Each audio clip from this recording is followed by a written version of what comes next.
Il y a des duos qui fonctionnent à merveille dans l'histoire de l'humour. Bourvil et De Funès, Chevalier et Las Palès, les inconnus, mais il y a aussi des rencontres qui ne coulent pas de source. Michel Blanc et Coluche, deux figures légendaires de la comédie française, avaient tout pour se croiser, tout pour s'apprécier. Pourtant, leur relation a toujours été marquée par une certaine distance, une incompréhension mutuelle. Pourquoi? Parce qu'ils étaient radicalement différents. Pas seulement dans leur style d'humour, mais dans leur manière d'être, dans leur rapport au monde. D'un côté, Michel Blanc, l'observateur, le perfectionniste, celui qui transforme la maladresse en art. De l'autre, Coluche, l'agitateur, le provocateur, celui qui renverse les conventions avec fracas. Leur histoire, c'est celle de deux génies comiques qui se respectaient mais qui ne parlaient pas le même langage. Avant de devenir l'acteur culte des bronzés, Michel Blanc n'a rien d'un comédien sûr de lui. C'est un adolescent timide, réservé, presque invisible dans la foule.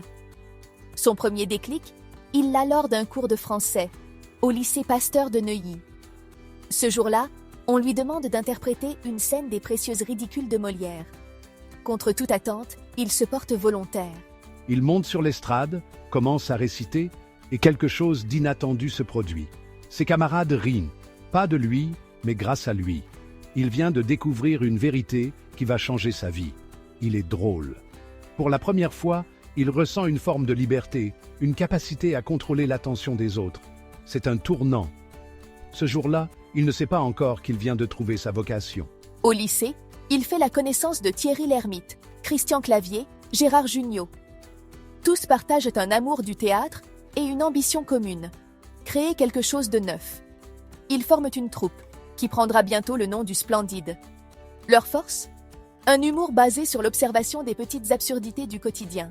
Là où Coluche fait de la satire sociale en attaquant frontalement les puissants, eux préfèrent tourner en dérision la bêtise humaine sous toutes ses formes. C'est dans ce contexte que Michel Blanc développe son personnage fétiche. Jean-Claude Duss, le loser magnifique, le mec qui veut mais qui n'y arrive jamais. Le succès des bronzés puis des bronzés font du ski fait exploser leur popularité.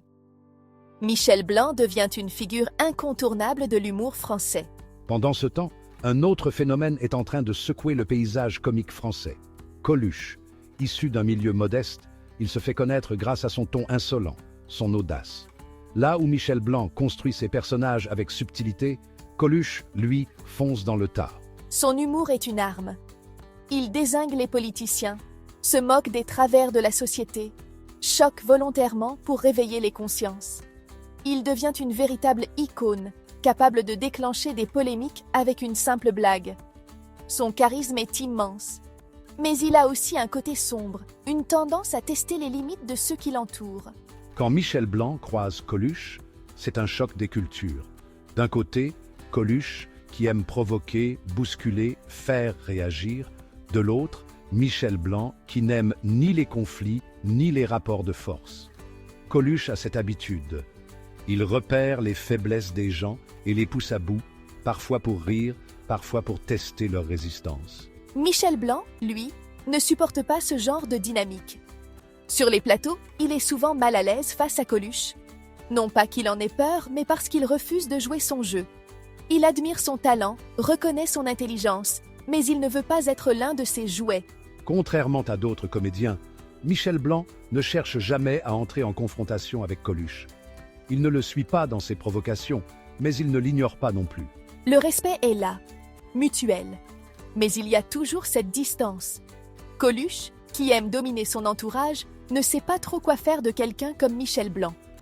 Il ne peut pas le contrôler, ni le tourner en ridicule, alors il le laisse en dehors de sa cour. Michel Blanc continue son chemin avec des films plus subtils, parfois plus amers. Il devient un acteur reconnu, explorant des rôles plus dramatiques, allant au-delà de la simple comédie. Coluche, lui, continue d'être un provocateur, jusqu'à sa disparition brutale en 1986. Le jour de sa mort, Michel Blanc est profondément attristé. Il sait que, malgré leurs différences, Coluche était un génie. Un génie avec qui il n'a jamais su comment interagir, mais un génie tout de même. Aujourd'hui, Michel Blanc et Coluche sont entrés dans la légende. Deux figures incontournables du rire français, deux styles radicalement différents. Michel Blanc, avec son humour fondé sur la maladresse et l'autodérision. Coluche, avec son humour explosif, satirique, sans filtre. Deux visions du comique qui ne se sont jamais vraiment fusionnées, mais qui ont chacune marqué leur époque.